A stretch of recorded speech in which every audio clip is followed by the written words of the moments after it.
아멘. 오늘도 잘 오셨습니다. 주의 은혜가 넘치는 복된 시간 되기를 간절히 소망합니다. 같은 본문을 가지고 지난 주에는 난관을 극복하는 돌파하는 믿음에 대해서 말하면서 모세의 아버지와 모세의 어머니가 가졌던 믿음을 우리가 이야기했지요. 간략하게 복습을 하면 하나님이 보시는 눈으로 아들을 바라봤고 세상을 바라봤대. 그 아들이 준수해서 3개월이 넘었음에도 불구하고 당연히 바로의 명령에 의하면 죽여야 되는데 몰래 키웠단 말이에요. 왜 키웠습니까? 준수함을 보고 잘생김을 보았다는 게 아니에요. 하나님이 예비해 주신 사람이거든요. 민족을 구원하시기 위해서, 마치 우리 인류를 구원해 주시기 위해서 메시아를 2000년 전에 이 땅에 보내주신 것처럼 그 훨씬 이전에 고통받는 하나님의 백성들을 구원하시려고 하나님이 모세를 그의 부모의 그 어머니의 뱃속을 통해서 낳게 하신 거거든요. 이걸 바라봤다는 거예요. 단순히 내가 사랑하는 남편과 사이에서 그 사랑으로 하나의 선물을 얻었다 정도가 아니에요. 그 정도면 그 정도 가지고 아이를 살려두고 키운다? 자기들 목숨이 힘들어지는데요. 위태해지는데요. 어쩔 수 없이 죽일 수밖에 없는 상황이지만 하나님이 선물하신 아들이 되는 거예요. 하나님의 큰 일꾼이 될 거라는 거예요. 하나님이 계획하신 걸 볼 줄 아는 믿음이, 그 눈이 모세의 부모님에게 있었다라고 하는 거죠. 그럼 그것만 보면 다 되는 것이냐? 어쩔 수 없이 3개월 후에 아이를 나일강에 이런 소쿠리를 놓고 떠나보냅니다. 물론 하나님한테 맡겼어, 알아서 하시겠지, 이게 아니라 자기가 생각하는 것이 어떻게 이루어지는지 관찰했다라고 얘기했습니다. 관찰했다. 여러분, 관찰 누가 합니까?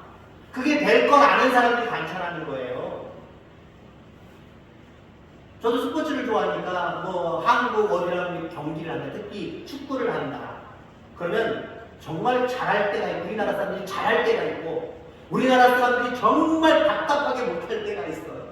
그러면요, 승부욕에 흥분돼가지고 아우 정말 못하네, 쟤 저렇게 하면 안 되는데, 그러다가 제가 여기다 잘래?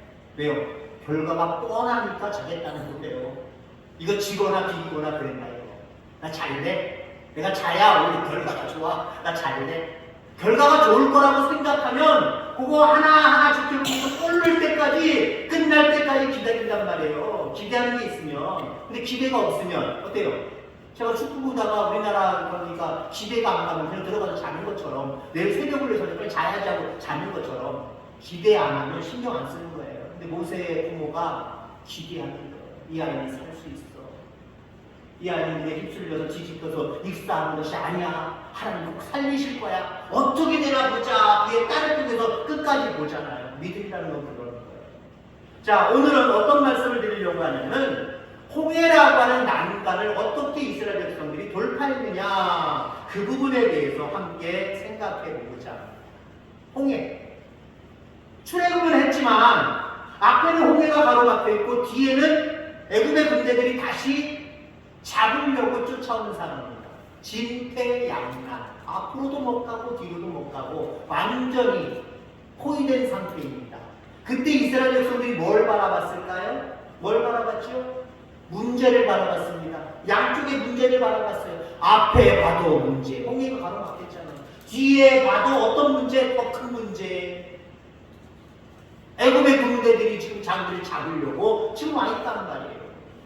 문제를 바라봤습니다. 문제를 바라보니까 어때요? 결국은 두려워합니다.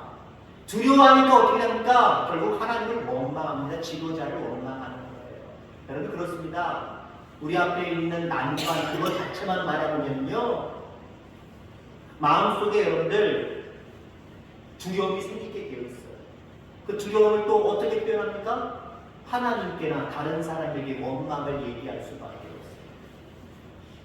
그리고 다행인 것은 이스라엘 백성들이 부르짖습니다.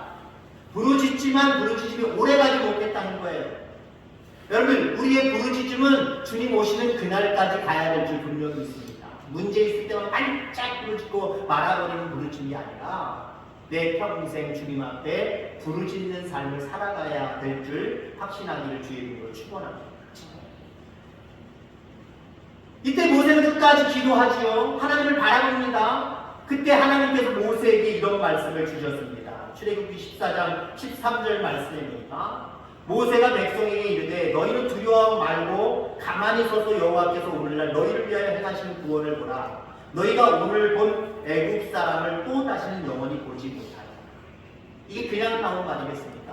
기도했더니 하나님이 모세에게 뭔가 보여주신 거예요.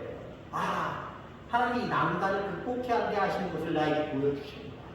그러면 그것을 받은 그대로 이스라엘 백성들에게 이야기합니다. 오늘날 너희를 위하여 행하시는 구원을 보라. 뭘 보래요? 앞에 있는 홍해를 봐라. 뒤에 있는 애굽의 군대를 봐라. 지금 그렇잖아요. 이스라엘 백성들이 이것만 바라보고 두려워하고 있고 이것만 바라보고 하나님을 원망하고 있는데 모세는 이거 보라고 얘기하지 않습니다. 뭘 바라보라고요? 하나님의 구원하신 그 손길을 바라보라는 거예요. 여기서 하나님을 구원해 주시는 그걸 생각해 보라는 거예요. 그걸 한번 상상해 보라는 거예요. 그러면서 뭐라고 얘기를 합니까? 너희가 오늘 본 애굽 사람을 또 다시는 영원히 보지 못한다. 문제잖아요. 문제. 물론 그 얘기는 오늘 모세가 지금 제가 본문 14장 말씀 읽어드린 거에 없습니다만은 두 문제가 해결되고 있잖아요. 구원하시는 하나님을 바라보고 좋은 모습으로 상상을 하니까, 구원받는 모습을 상상하니까 앞에 있는 난간이 갈라지잖아요. 아멘? 뒤에 있는 쫓아오는 군사들 어떻게 됩니까? 끝까지 쫓아오지만 좀 이따는 얘기하겠습니다만 합쳐지는 바람에 다 수장당합니다. 이스라엘 백성들은 한 사람도 죽은 사람이 없는데 쫓아오는 애국 사람들은 다 죽었어요. 다시 볼 수 있을까요? 없을까요? 죽었는데 어떻게 봐요? 말씀 그대로 이루어진 줄 분명히 믿습니다. 이 모습을 통해서 바라보는 믿음이 무엇인가 또다시 생각하게 됩니다. 이런 장면을 통해서 바라보는 믿음이 무엇인지 다시 한번 다른 모습으로, 옛날 것 같은 것도 있겠지만 또 다른 모습으로 오늘 본문의 내용을 가지고 말씀을 드리고자 합니다. 가만히 서서 하나님의 구원을 향하는 것, 이게 믿음입니다. 가만히 서서, 여기 가만히 서서라고 하는 것은요, 지금 이스라엘 백성들이 가만히 서서만 있나요? 그 가만히 서서 그들이 행하고 있는 행동을 얘기하는 겁니다. 한마디로 지금 홍해만 바라보고 있습니다. 애굽의 군사들만 바라보고 있습니다. 요거 바라보는 것 멈추라는 거예요. 눈 감아 버리는 거예요. 아니, 거기 시선에서, 그 마음에서 떠나서 다른 걸 좀 바라보는 거예요. 다른 걸 바라보는 거예요. 뭘 바라보래요? 하나님의 구원을 바라보래요. 하나님의 구원을 바라보래요. 여러분, 우리 하나님은 늘 구원하시는 분입니다. 물론 죄에서 구원하시는 분이지만 질병에서도 구원하시고요, 가난에서도 구원하시고요, 근심과 걱정과 염려 속에서도 우리를 구원하시는 구원의 하나님이십니다. 그 구원의 하나님을 믿는 우리들은 어떻게 해야 돼요? 문제만 바라보고 있지 말고 구원하시는 하나님을 향해야 됩니다. 그분을 바라봐야 됩니다. 이게 바라보는 믿음입니다. 이 믿음이 저와 여러분들 가운데 있게 되기를 주의 이름으로 축원합니다. 자, 그 다음에 오늘 모세를 통해서 우리가 보는 바라보는 믿음이라는 것이 무엇인가? 선포하는 거예요. 더 정확하게 얘기하면 장차 이루어질 일에 대해서 선포하는 겁니다. 하나님이 이스라엘을 대신하여 싸워주신다. 너희들이 본 애굽 사람들은 영원히 보지 못하리라. 선포하고 있잖아요. 물론 본문이나 그 앞부분에 나와 있지 않습니다. 모세가 하나님 앞에 이런 얘기를 들었더라라고 하는 내용은 없습니다. 그러나 들었던 내용인지 아니면 구원의 하나님을 바라보면서 모세의 마음속에 생각났던 이야기인지는 모르지만 어떻게 하고 있어요? 입 밖으로 내고 있다는 거. 이게 중요한 거예요, 여러분들. 입 밖으로 내고 있다. 믿음은요, 입 밖으로 내밀을 때, 입 밖으로 이야기할 때 하나님이 이루어 주시는 줄 분명히 있습니다. 내 입을 크게 열라. 단순히 얘기하면 목소리 크게 기도하는 게 아니라 큰 걸 바라보라는 것도 아니고요, 간단하게 이야기하면요, 그거예요, 여러분들. 내가 원하는 것, 하나님이 나를 구원하셔서 되어질 일들, 이걸 입술을 벌려서 미리 선포하라는 얘기예요. 하나님 그걸 되게 기뻐하십니다. 이거 될까 말까? 나중에 된 다음에 내가 얘기해야지. 그러면 안 돼요. 그러면 안 돼요. 여러분, 질병도 알리라고 했습니다. 왜 알려야 되는지 아십니까? 물론 어떤 사람은 알리지 말라고 이야기합니다만 저 같은 경우는 알리라고 하는 경우가 많아요. 저 개인적으로. 왜 그러냐면 알려야 사람들이 알고 때로는 조롱할 수도 있겠지만 저 집 저런 어떤 문제가 있대, 어떤 질병이 있대, 어떤 것들이 있대 노출되니까 싫을 수도 있어요. 자, 그런데 어떤 마음으로 알려야 되는지 아십니까?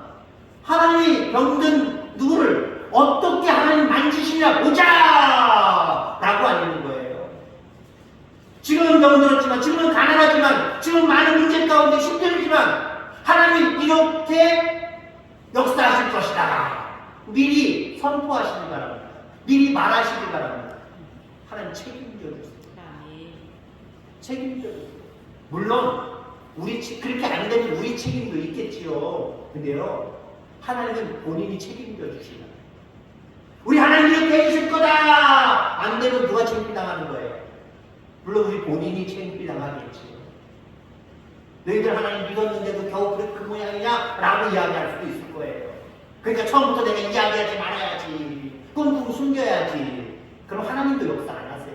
그 소문이 바깥으로는 안 나갈지 모르지만 하나님도 역사 안 하십니다. 좋은 말로 여러분 선포하시길 바랍니다. 긍정의 마음을 가지고 선포하시길 바랍니다. 여러분 말씀을 읽다가 말씀에 부딪힌 그 말씀을 가지고 그대로 내 현실에 적용해서 선포할 수 있기를 간절히 소망합니다. 된다! 할 수 있다! 이루어진다! 선포하시길 바랍니다. 지금 여러분들 그 홍해가 갈라지겠습니까? 갈라진다는 생각은 인간이 가질 수 있는 생각이 아니에요. 물이 갈라진다? 이거 생각할 수 없어요. 저 많은 수많은 마병을 타고 온 애굽의 군사들이 우리 눈에 안 보인다? 이거 생각할 수 없어요. 근데 지금 모세가 얘기하는 거 보세요. 물론 그 얘기는 안 했고 나중에 행동으로 보여줬습니다만 이 문제가 쫙 갈라질 거다 선포하는 것과 다름없잖아요. 모세의 믿음은요. 저 사람들 나중에 우린 이제 영영 못 볼 사람이 될 거니까 너희들 걱정하지 마, 두려워하지 마, 염려하지 마 선포해버리잖아요.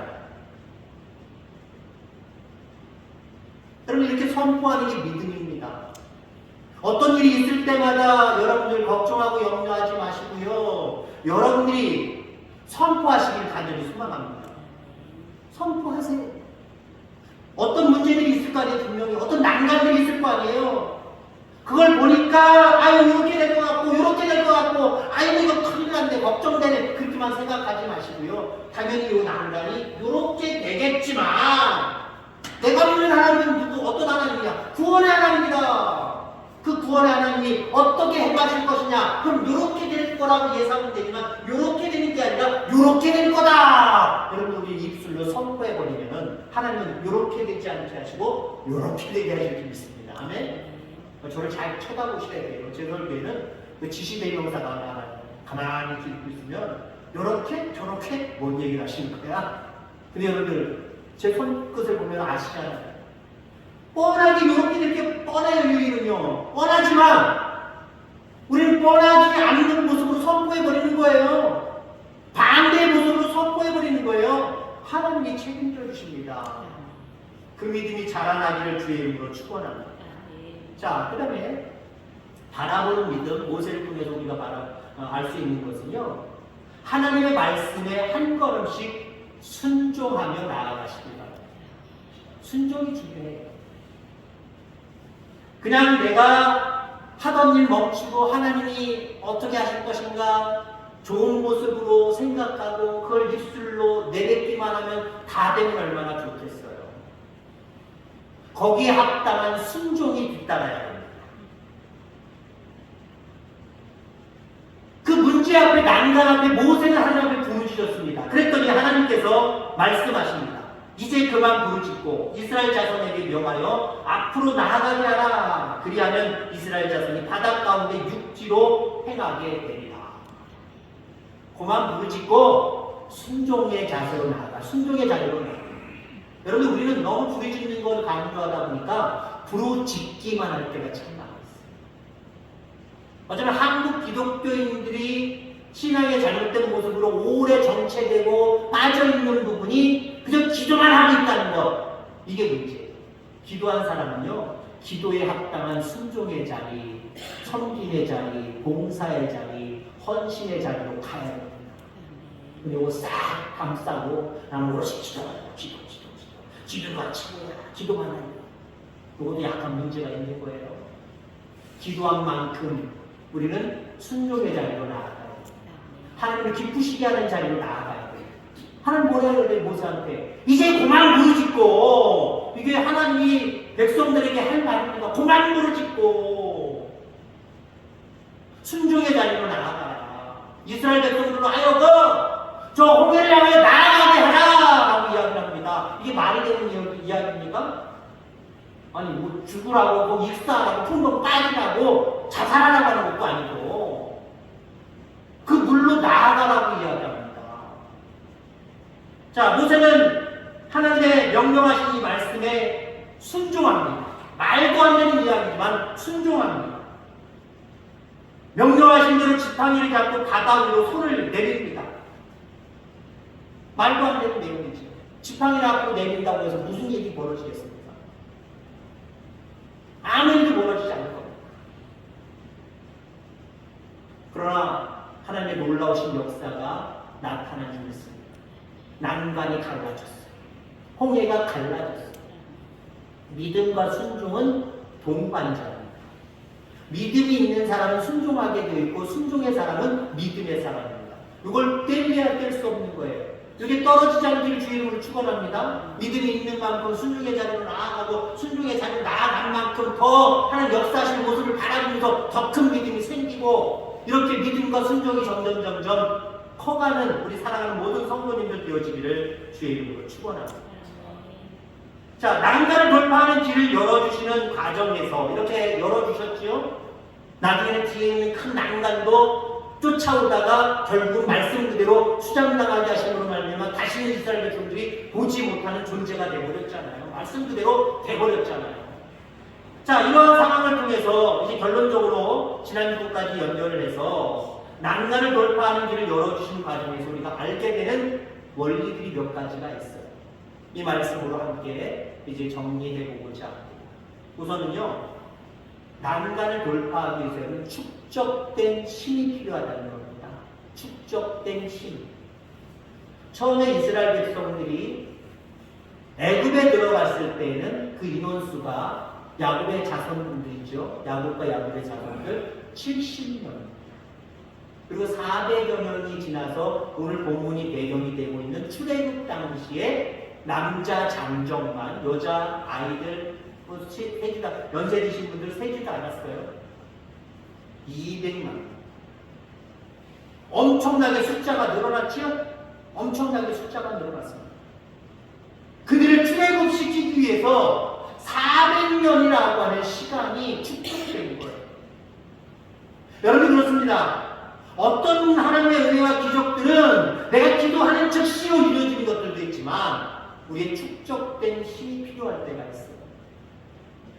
기도가 1시간, 2시간, 3시간, 하루, 이틀, 사흘, 한 달, 1년, 2년 이것이 쌓여서 놀라운 능력을 발휘할 때가 있어요. 그래서 우리는 매일같이 기도해야 돼요. 매일같이 하나님이 기뻐하시는 순종의 자리에서 하나님의 영광을 돌려야 됩니다. 그것이 하나의 큰 힘이 되어버리는 거예요. 역사를 나타내는 하나님을 움직이는 큰 힘이 되는 거예요. 그런 세월 동안 우리는 인내하면서 하나님이 기뻐하시는 경건의 자리로 날마다 나아갈 수 있는 저와 여러분들 되기를 주의 이름으로 축원합니다. 자, 그 다음에 난간을 돌파하는 길을 열어주시는 과정에서 또 알게 되는 원리는 그 난간을 돌파하는 길이 열리기 직전이 가장 어둡다라고 하는 거죠. 가장 절망적이다. 우리가 기도할 때 어떤 일이 이루어지는 어떤 모습이 보여져야 되는데 오히려 더 힘들어지고 난간이 더 거칠어지고 힘들어지고 이럴 때가 있어요. 그때 우리는 어때요? 기도하는 거 포기할 때가 있잖아요. 그때 여러분들 마지막으로 최선을 다해서 기도할 수 있기를 바랍니다. 하나님 앞에 맡길 수 있기를 바랍니다. 자, 오늘 하나님이 길을 열어주신다는 말씀을 따라 모세가 손을 들긴 했지만 그들이 보고 들은 것은 무엇이었습니까? 큰 동풍이었습니다. 큰 동풍. 그 동풍이 밤이 점점 깊어져 갖고 다음날 새벽까지 동풍만 불었어요. 바로 그냥 초저녁에 지팡이 내밀어서 쫙 열린 게 아닙니다. 바로 열린 게 아니에요. 먼저 그 문이 열리기 전에, 홍해의 문이 쫙 갈라지기, 물이 갈라지기 전에 동풍이 적어도 저녁 나절부터 새벽까지 계속해서 불었다는 거예요. 여러분 생각해 보세요. 큰 비가 내리고 큰 태풍이 온다라고 할 때, 막상 막 그때 비가 쏟아지거나 아니면 태풍이 불 때도 무섭지만 그 전조 증세부터가 무서운 거예요, 사실. 전조 증세부터가 무서운 거예요. 동풍, 큰 바람 소리 내는 얘기입니다. 동쪽에서 불어오는 큰 바람 소리. 모래가 날리고요, 물도 있으니까 물도 어쩌면 날릴 수도 있었을 것이고요. 그런 상황입니다. 더 절망적인 상황입니다. 만약에 의심스러워요. 지금 문제가 약간으로 있어서 그래도 걱정이고 염려되고 절망적인데 거기다가 동풍까지 힐힐 불어닥치고 하니 얼마나 심란하겠습니까? 그런데 여러분들, 그 새벽에 그 홍해가 갈라진 줄 분명했습니다. 기도할 때 악한 마귀는 우리가 하여금 절망하게 만들어요. 낙심하게 만들어요. 더 이상 경건의 삶을 살지 못하도록, 기도하지 못하도록 만들어요. 그때 이겨낼 수 있기를 간절히 소망합니다. 그때 문제가 열리기 시작을 하는 거예요. 이 은혜를 받아들이는 저와 여러분들 되기를 주의 이름으로 축원합니다. 그래서 여러분들, 새벽까지 기다렸다는 거죠. 이스라엘 백성들은 모세는 새벽까지 기다렸다는 거, 인내를 얘기하는 겁니다. 어떠한 난간이든지 여러분, 인내하며 기도하고 인내하며 하나님 앞에 맡길 때에 그 난간들이 극복되어질 줄 분명히 믿습니다. 자, 마지막으로 난간을 돌파하는 길을 열어주시는 과정에서 우리가 알게 되는 원리는, 난간을 돌파하는 중에 배운 원리를 계속 사용해야 된다는 거예요. 한마디로 믿음으로 깨달은 것들, 알게 된 것, 이거 옛날에 그때는 이렇게 해서 됐지, 하나님 이루어주셨지 묻어버리지 말고요. 계속해서 사용하는 거예요. 계속해서 사용하는 거예요. 하나님을 바라보고 하나님 앞에 맡기고 하나님을 의지해서 믿음으로 계속 나뿐만 아니라 다른 사람에게도, 다른 사람들에게도 계속 전이되어서 그런 삶을 살아갈 수 있도록 권장하고 가르치라라고 하는 겁니다. 하나님 모세에게 이렇게 말씀하십니다. 출애굽기 17장 14절에 보니까 이것을 책에 기록하여 기념하고, 이것이 뭐예요? 홍해를 건넜던, 그 홍해를 건널 때 이루어졌던 많은 기적적인 하나님의 능력들, 구원하심들, 이것들 기록해서 어떻게 하는 거예요? 너의 다음 후계자 여호수아에게도 가르쳐주고 백성들에게 가르쳐줘서 어떤 난간이 있을 때마다 요렇게 지금 홍해를 갈라지게 하시고 구원하신 그 은혜대로 요렇게 살도록 너가 가르쳐라 라고 말씀하십니다. 믿음의 원리는 나만 알고 있으면 이건 하나님 앞에 책망받습니다. 내가 알고 내가 계속해서 사용할 수 있어야 되고요, 남들에게도 알려줘야 됩니다. 어떤 난간을 겪고 있는 사람들 앞에 내가 난간을 어떻게 극복했는지, 그 난간 속에서 하나님이 어떻게 역사하셨는지 가르쳐줍니다. 그 가르쳐줌으로 말미암아 그 사람도 그 난간을 하나님을 바라보므로 그렇게 해결될 수 있도록 한다고 한다면 그 사람이 얼마나 힘을 얻겠습니까? 얼마나 하나님을 의지하고 하나님을 만나는 역사가 있겠습니까? 그렇게 하라는 거예요. 우리 교회가 그런 모습으로, 우리 사랑하는 성도님들이 그런 모습으로 나아가기를 간절히 소망합니다. 그러면 아까 기도한 것처럼 교회 위에 한 해가 될 줄 분명히 있습니다. 이런 은혜를 누리는 모두가 되기를 주의 이름으로 축원합니다. 하나님 아버지 감사합니다.